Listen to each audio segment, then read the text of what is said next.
Hello. I'm going to continue with the, this would be part 2 of the first tape that I was making, for teaching purposes. Well, it's not a tape, but that's close enough. I was telling you that I was in a special forces group that were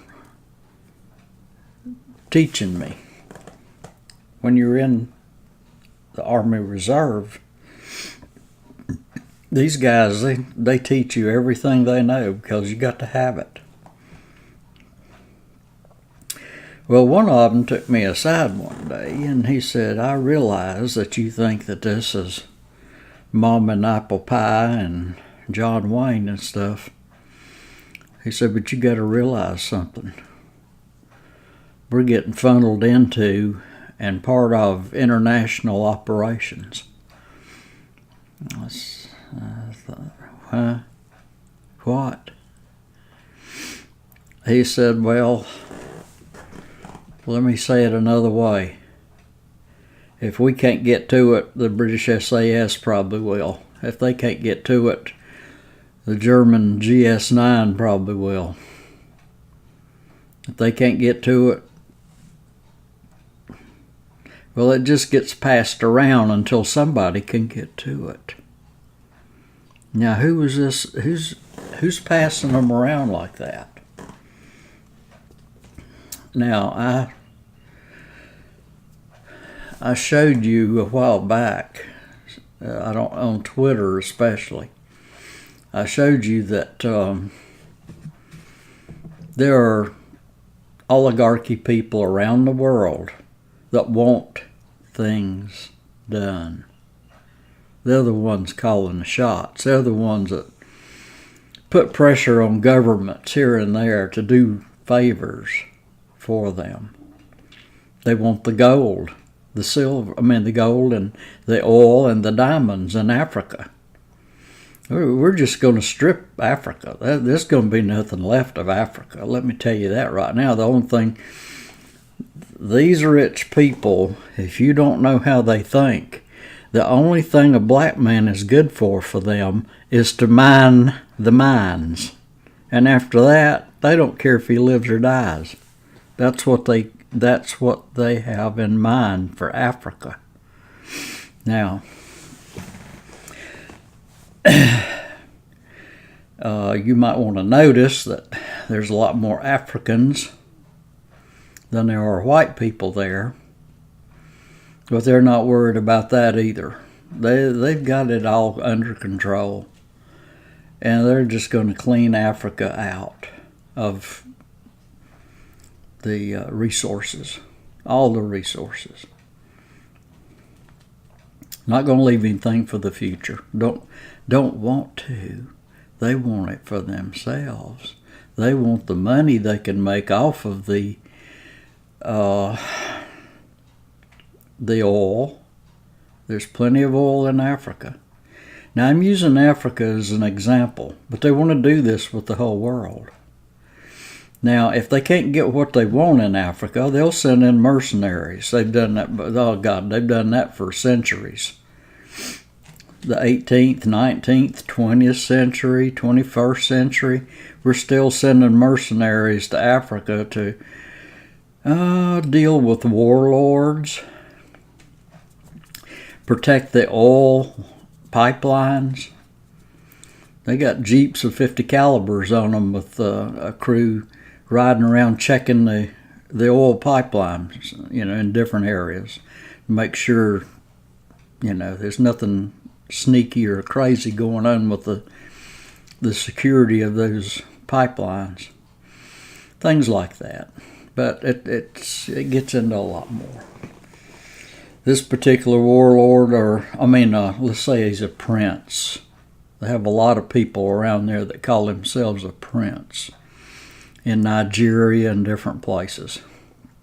Well, they'll claim to be a prince. They've got this following of people that like them. And they're in the way. technically speaking, if you want to go by the demands of people like Rothschild of the Rothschild banking family of England, that's located there in the Crown Square. Yeah, there's a place called the Crown Square. It's kind of like Wall Street, but it's different. You've heard of Crown Colonies. Well, that's what it's about. And the Bank of England just runs it all. They do. They control it all.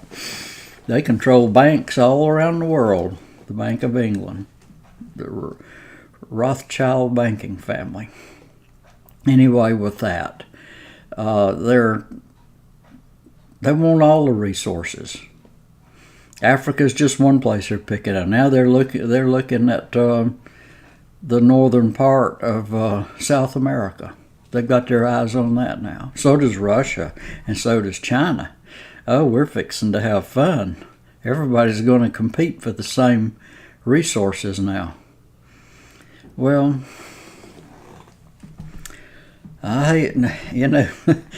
this reminds me of the old Joe DiMaggio story. There was some secrets and things that come out about Joe, and everybody got mad at him. And this little kid in the stands was so mad and upset from what I hear.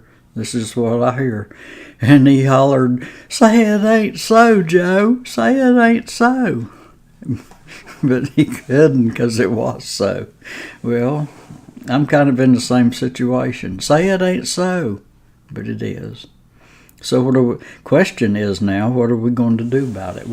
First, people aren't going to respond if you don't tell them. They don't know. They don't know what to respond to. It's not their fault. If I know the bridge is out ahead, because I stopped and I saw it was out, I can do one or two things. I can get back in my car and go the opposite direction, pretend I didn't see it. Or I can put my flashers on and I can stand there and warn people and try to get them to stop.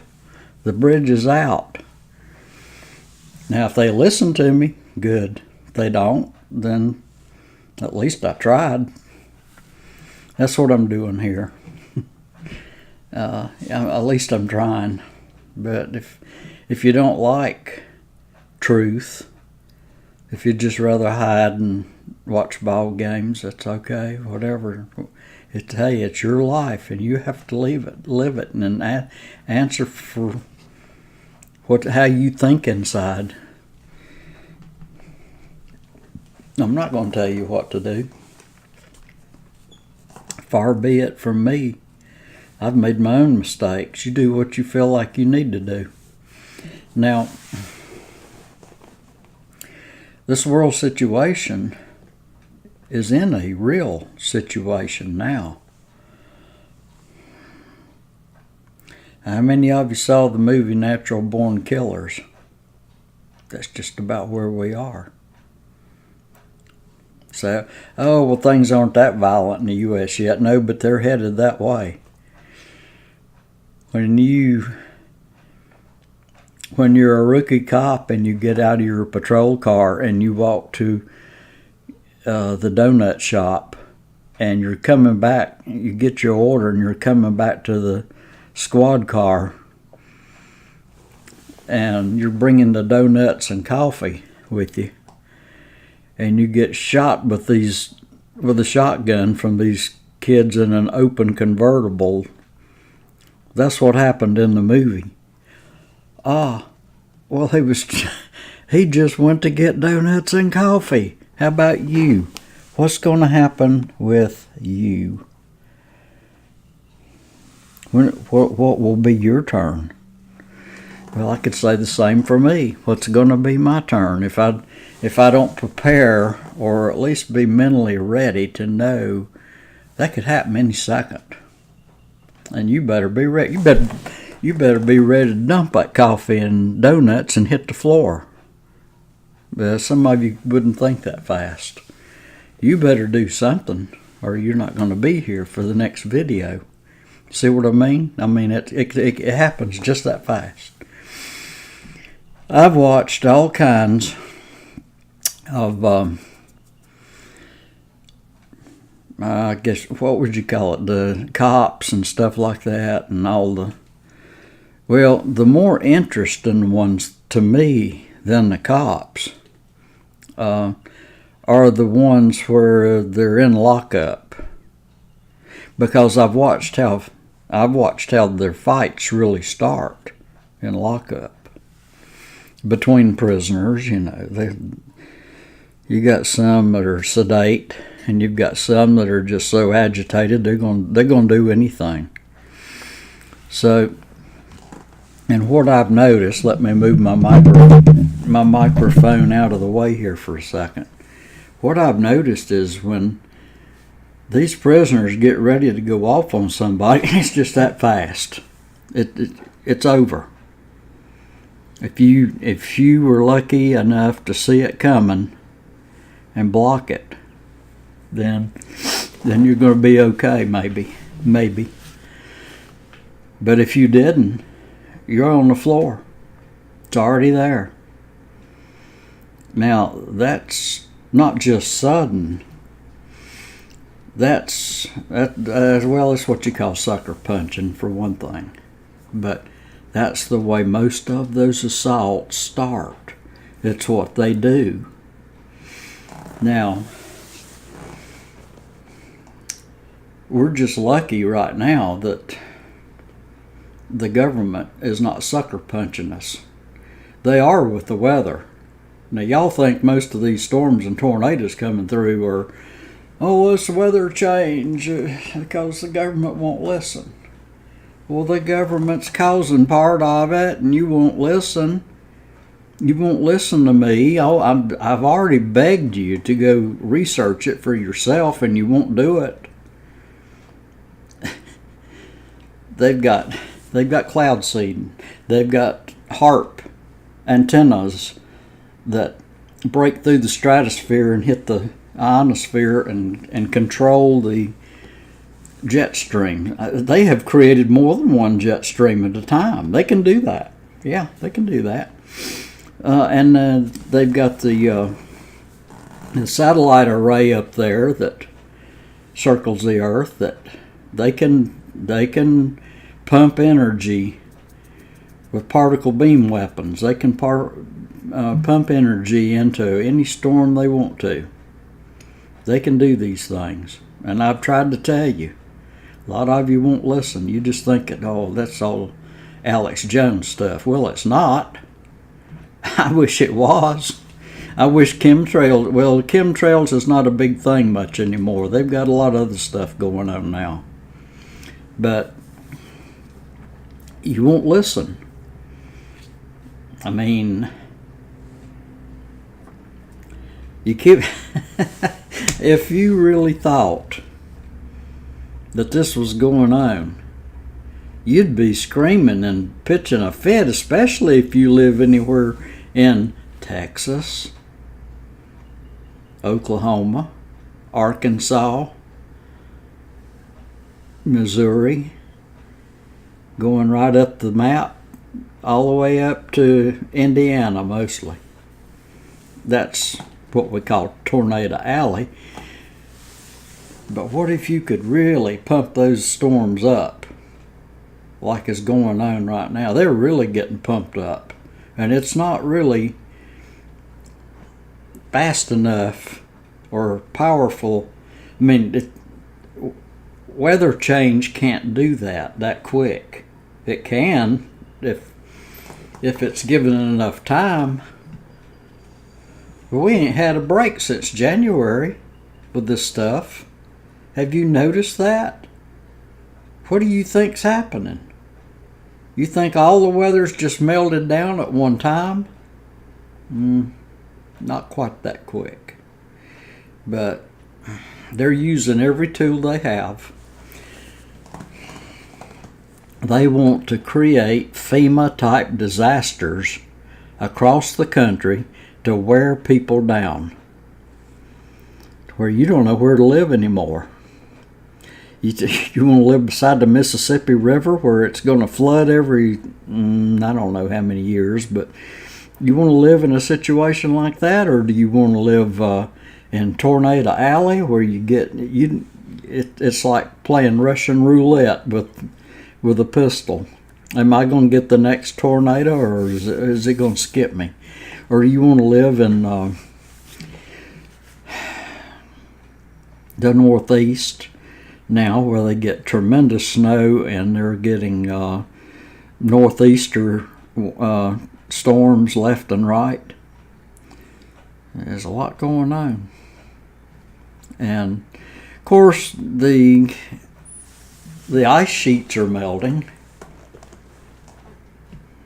The glaciers are melting up in state of Washington and places, and Alaska, it's melting.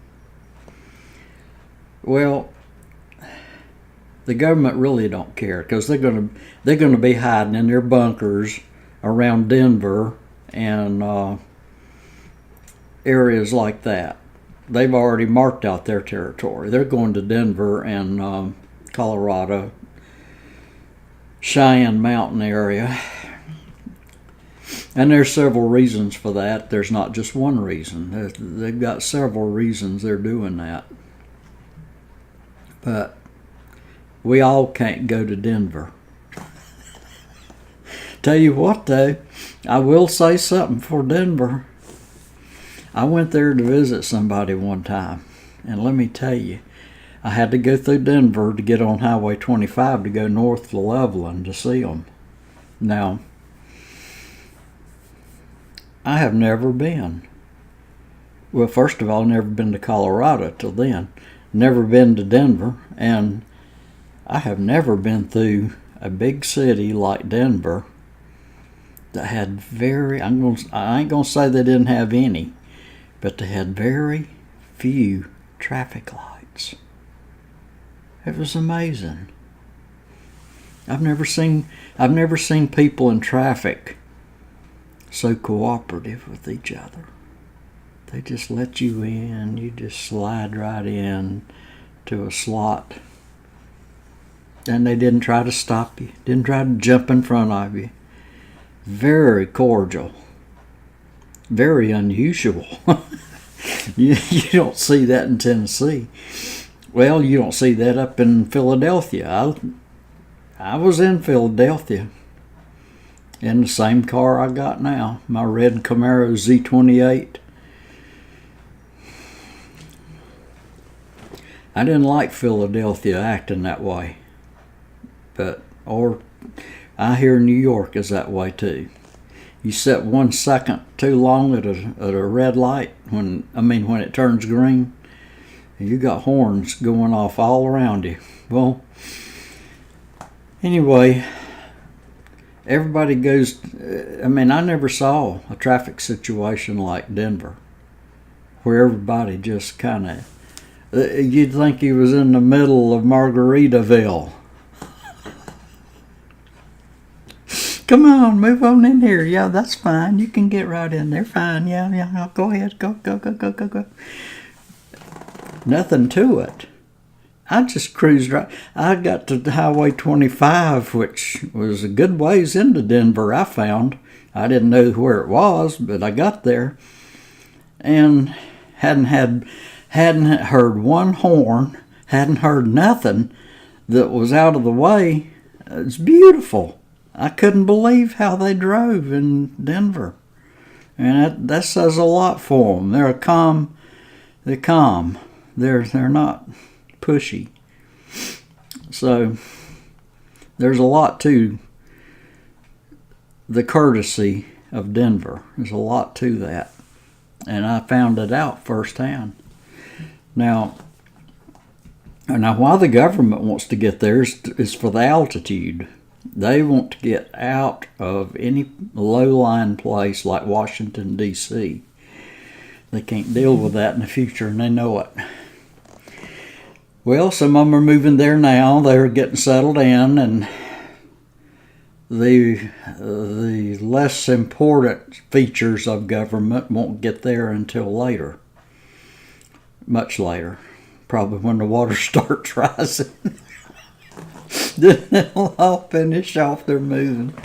But what I want you to understand is that, hey, the oligarchy, the rich people, the ones in control of government, all those people have already made their plans. What are you going to do? Huh? What are you going to do? Have you decided where you want to live? You say, well, I can't move because Mama and everybody's here. Well, you better talk Mama into not drowning. You better find a way to convince her to move off of Myrtle Beach. Because Myrtle Beach is going to come inside. I mean, it's going to come in. And, I can't stop it. Well, Trump's right in the fact that he can't stop it either. We know that. But he's not even trying. But this is survival that we're talking about, whether you like it or not. And that's what I'm here for, to help you think a little bit about survival. You don't have to be obsessed with it. You don't have to go off the deep end with it. They figured out, okay, now here's a case in point. They figured out what happened that caused the dinosaurs to die with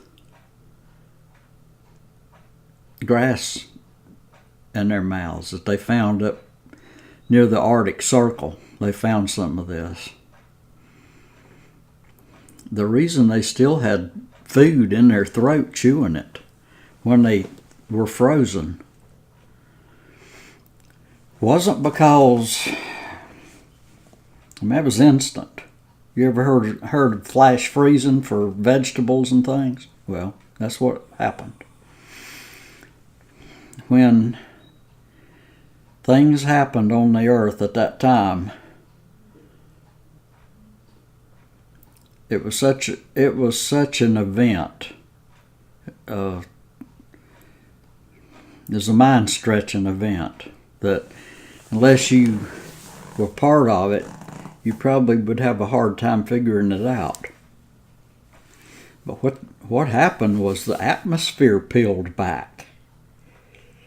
Ew. When the Earth slid on its axis,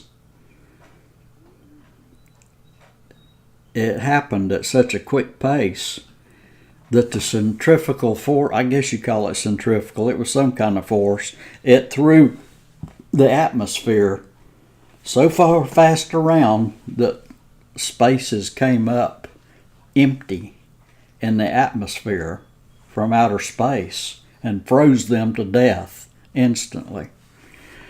Now that's a little hard to take, but they're pretty convinced, the scientists are, that is what happened, that made find them frozen to death instantly with grass in their mouth or whatever food they were eating. It just happened that quick. And things can happen to us that quick. We don't know yet. I mean, they've never released hundreds of nuclear weapons to find out what kind of effect that's going to have. We hope they don't, but we've yet to find that out. Now, what are your plans? All right, let's say nobody does do anything about global warming. Let's just say it just comes on like it is. It's going to hit us head on. What are your plans? Have you looked at the maps? I've got maps of what a post-tragedy event would look like on a map. Did you know that in some cases the Mississippi River will be 20 miles wide? The continent of America will almost be split up the center to Wisconsin. Wisconsin will be underwater. Have you checked these things out? They're on the map. They're on several maps, projected maps of what's going to happen after a big disaster. It could be earthquakes. They're in Missouri at that fault zone. It could be that triggers a lot of this. But there's going to be a lot happening. Where are you going to locate? Well, let me just say, now I know a lot of you don't think this way, but maybe you might want to consider where you want to live if things get worse. And it wouldn't hurt to go ahead and move there now. Okay, now, not later. You may not be able to move later. You may not. And I wouldn't listen. And this might scare some of you, but I would not count on the Great Lakes all staying in their boundaries at a time like that. It means there's going to be a lot of flooding in the adjoining areas. So you've got that to think about, plan for, or wonder about. And I wouldn't call you cowards if you moved away. I would just think that you took the advice and went with it. So there again, I'm at 26 minutes now, and I don't like to go beyond 30. But why don't you think about these things? Do some research. It ain't gonna hurt you. Half of you are sitting around watching something else on TV anyway. I know. I used to do that. You don't have to. You know what? This is amazing. But anything you can think of just about, all you got to do is type it in it says type here to search at the bottom of my screen. Type here to search. Well, that's all you got to do, because it's there. I've never seen nothing like this. This is truly a miracle age in what you want to know. You want to look it up. You want to find out. It's there. Now, everything can't be trusted. You know that. I know that. But you can look. If you see several maps that people have come up with, and most of these maps are come up by the government. I mean, they're the ones that dreamed them up. If you want to see what's really going to happen after a tragic event, look up some of this stuff, like an axis shifting of the earth and what it's going to look like afterward. Check that out. It's there. It'll show you where it's going to be flooded and where you can't live anymore.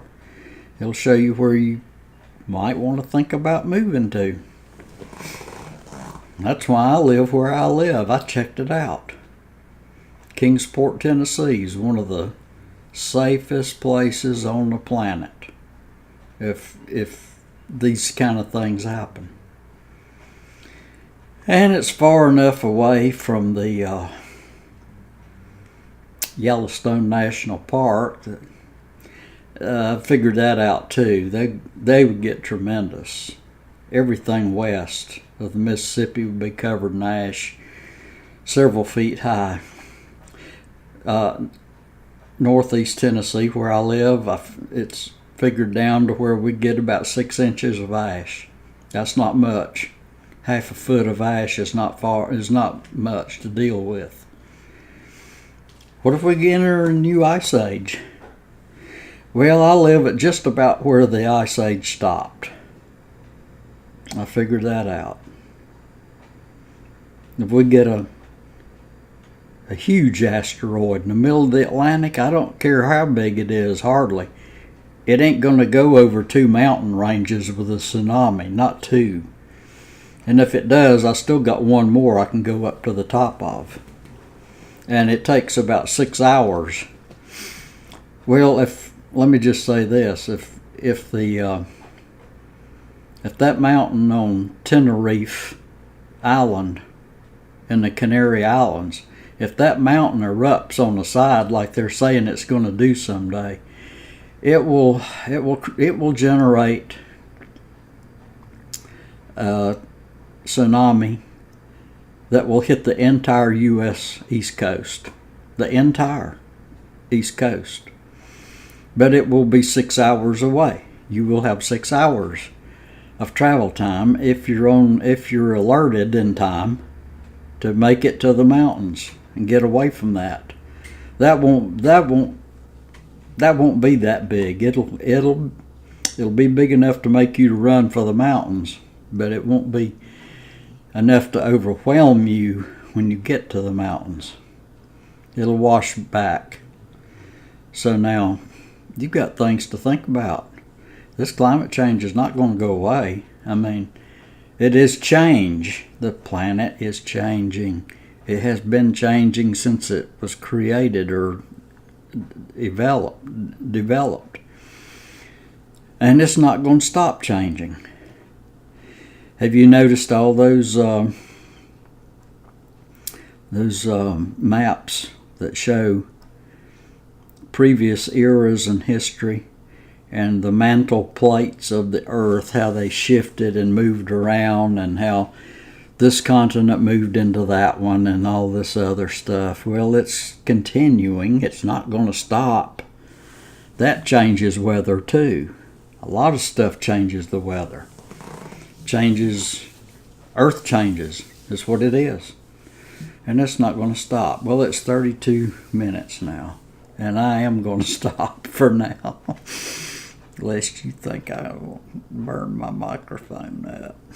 I don't want to burn my microphone up. Okay. All right. Bye-bye.